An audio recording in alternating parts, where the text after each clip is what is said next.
Assalamu alaikum. Bordayla şüge salam marşadı. Hamsarı havsar hoy. Akşamda yokker askemat beach ton bek mobil taşın hok kigur bu akşam. Onda elçi toygula doğuş beşe taqiyç amni nah bu taqtar перевод diyor. Перевод soni naklat kata yeti taşıyacata. Qiyazio beş xani son diyor. Akşamda gez iyi beş büyüsür bu şu ton qintiye dola. Huk havşa şemru bir.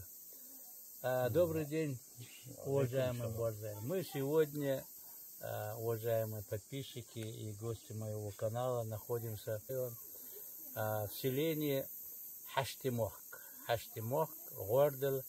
И эта местность называется Иаари. Это, как говорится, хутор своего рода. Мы в гостях у Борзаэля Чидарова. Это житель этой местности. Он тут жил и до Первой войны, и во время Второй войны чеченской кампании, я имею в виду. Ну и сейчас так благоустраивает это место. А мы тоже отсюда, но нам некогда. Все некогда. Разбрались по всему миру. Вот. И этот человек сегодня, значит, как говорится, возрождает это место. Тут мы вместе с ним находим кое-какие керамические остатки. Вот вы на фоне нас видите место, которое он очистил. Здесь раньше до выселения был целый хутор. Он назывался Ясский хутор. И здесь, ну, я точно не знаю, где-то 7-8 семей, видимо. Больше было. Больше, да? Примерно сколько? Вообще в этом районе было где-то 35 семей. 35 семей, да? Да. Здесь и школа была. И школа здесь была, да? Не здесь, но вот за бугром, там тоже люди жили, хутора были. Там школа была, ну, начальный класс. Это до выселки? До высылки. Да? Да. Начальные классы Начальные были? классы были здесь. Ну, видите, я эту информацию не знаю. Я вот почему пришел к нему в гости. Дело в том, что он намного лучше меня и некоторых наших псевдоисториков знает историю не только своего родного края, но и вы в наших роликах это увидите. Я поочередно постараюсь несколько роликов выставить, но и мировую историю знает неплохо. Дело в том, что у меня некоторые вопросы появились к нему, чтобы развеять ту, я бы сказал, незнание наше, незнание истории. Вот у меня первый вопрос, Боже. И вот у меня первый вопрос. До выселки, еще в царское время, тут люди жили? Да. Да? Да. И вот я на кладбище видел один камень, стела такая большая стоит там. И вы сказали, что эта стела относится к кому? Эта стела, вот тому это поставлено, он называет, его зовут Сетха. Сетх. Да. Не Сальмир. Не Сальмир. Сетха. Сетх. Да. Он был из вашего рода, из рода Ясанова. Ага. Во время вот, Шамилевской кампании он был в Дагестане и с Байсангуром вышел из окружения. Он был, вот, мой отец рассказывал, что мой дед ему рассказывал, когда его взяли царские войска, царские вот чиновники, даже ранены были, он не зажитый. Рано не зажитый, да, был, да? Его забрали, и он пропал без вести. Ага. А стелу ему поставили позже. Позже поставили, да? Вообще позже поставили. Значит, в те времена здесь были Здесь первый поселенец, это Ясва. Это ваш предок, ну, примерно в 1800 году. Даже 1760, примерно вот 63 год, 68 годы. 1763, вот эти годы, да? Да, эти годы. Это еще вот наши отцы, вот наши деды сюда приехали попозже. Ага, понятно. Наши приехали примерно, ну, 90-е годы. 90-е, да? 1790-е годы.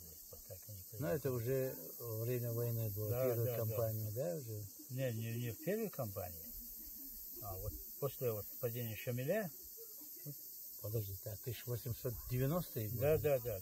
А тот 1700? Да. 1700, примерно 1780-е, вот между вот 70-м и 80-м вот ваши предки приехали.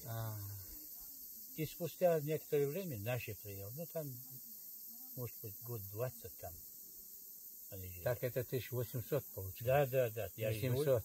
Да, 1800. 1800 год. Да. А до этого они, видимо, в Гордоле жили, да? Они 5 лет в Гордоле жили до этого.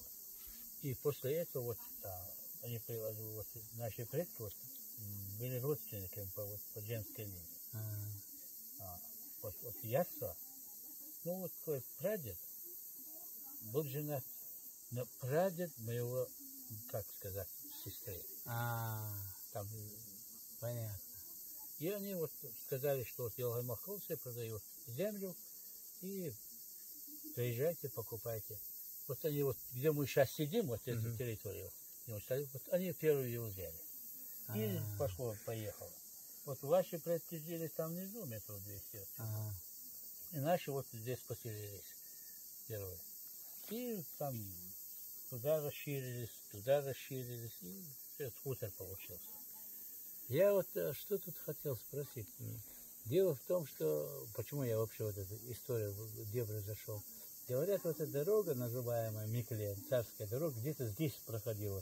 Из Елхай-Мохка в Сайсан. Да, здесь вот было. все эти паломники проходили через этот хутор. Самый такой... Да. Эта дорога здесь была. Здесь была, да? Я же во время вот, революции в 20-х годах, здесь вот красавица месте вот, пушки тянули по этому. По этой дороге тянули, да? Есть еще здесь одна дорога. Вот там, вот с этой стороны он проходит. После падения Шамиля, вот после сдачи Шамиля, и они вручную выкопали. Сейчас есть там кое-что, тропинки есть вот. Где дорога была, там видно, что дорога была.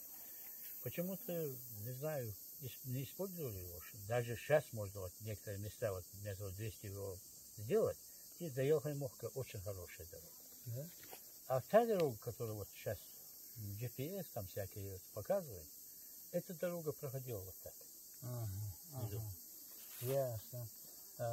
Я вот хочу уточнить, в шемелевские времена, когда столица была вот в Даргой, в эту сторону, да? Значит, они, вот эти царские войска, прокопали ту дорогу. Да, ручную прокопали, чтобы добраться. Вот они взяли вот это до Гордолей, вот, равнину, ну, предгорье, скажем. И они вот, люди вот дали, вот, ну, гражданские его копали его, ручную копали, вот, на рабах землю возили и сделали эту дорогу.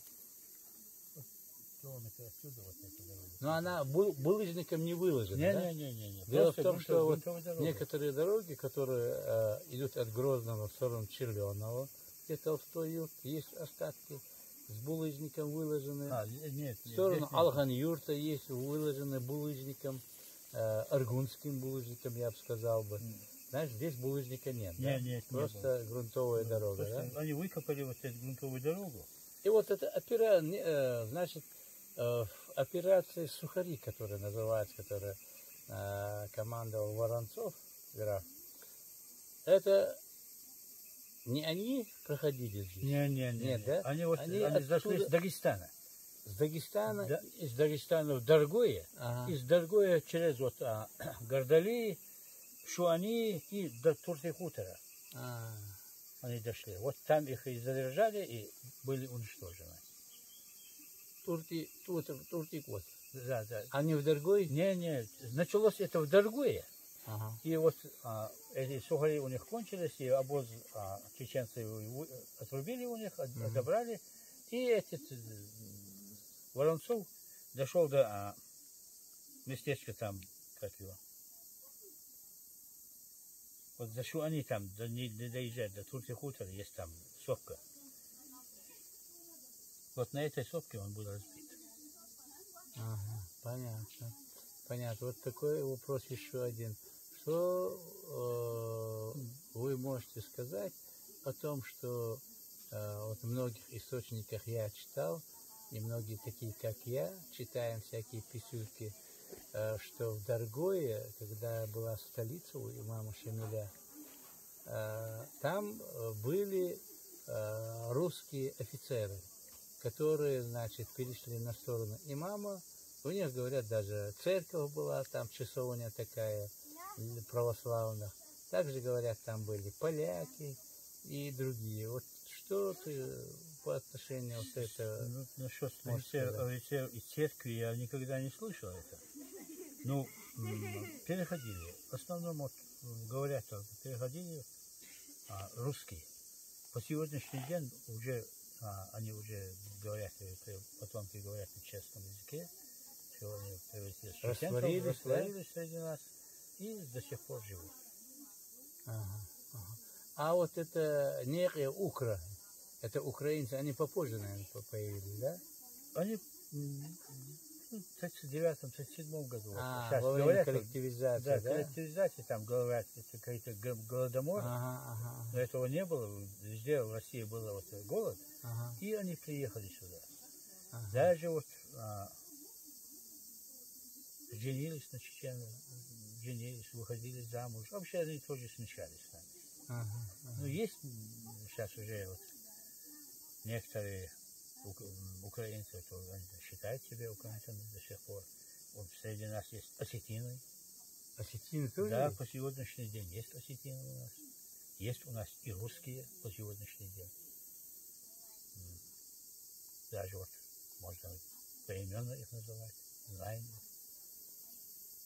Я вот до первой кампании чеченской войны, русско-чеченской войны, я имею в виду 1902 год, первый год, но мы в Чеченской республике, тогда уже Чечено-Ингушетии уже не было, был такой вопрос, изучали, даже пофамильно находили людей, польские фамилии, которые именно вот во времена имама Шамиля перешли, здесь как-то среди нас растворились.